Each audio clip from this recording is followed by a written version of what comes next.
You know, I first walked through this building when I was 18 years old as a photographer's assistant, and I didn't step back into it for 10 years. That was an error. I wish I'd been coming to explore when I was 18, 19, 20. I think that would have had a profound impact on my career, my understanding of my place within this world and how I could better serve it.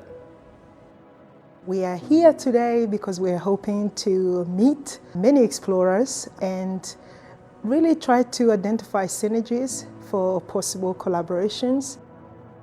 Each story is unique. So my way of seeing things, Paul's way of seeing things, it's unique and it's different and it contributes to a greater perspective. So I hope when people leave at the end of the weekend, they're energized to actually take the first steps or the next steps into planning projects that they feel passionate about and actually can contribute to geographical knowledge, perhaps alleviate some of their eco-anxiety. I was speaking on an expedition that I led to rediscover a species of animal that hasn't been seen for over 60 years, called Attenborough's longbeaked echidna, and to test hypotheses on how these mountains formed and what impact that formation had on the modern biodiversity of New Guinea. Well, it's a very friendly event. We just sat down in the lecture hall, so he comes and says hello. And I think it kind of just summarises, like you just said, how friendly the event is.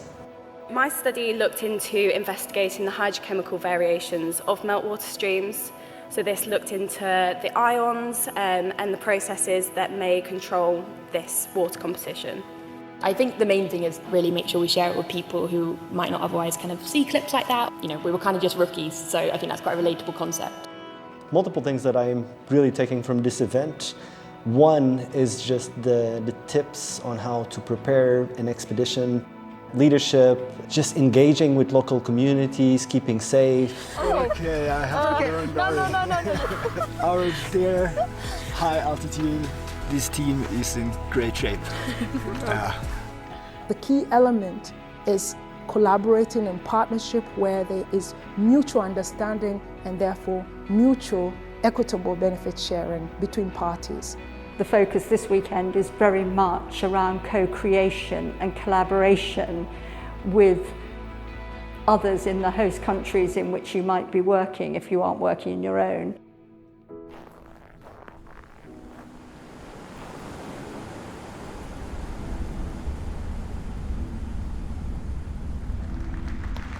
I think sometimes you have these great ideas and they seem a little bit unattainable, and then you come to a place like this and it's kind of like, other people have done it, so why can't you? The idea here is to not come to the RGS, to the Explore Festival, and leave as a veteran expedition planner, fieldwork specialist. This is a conduit for inspiration. It's a place to meet people. It's a place to fall in love with the idea of doing these things and that first step towards doing them.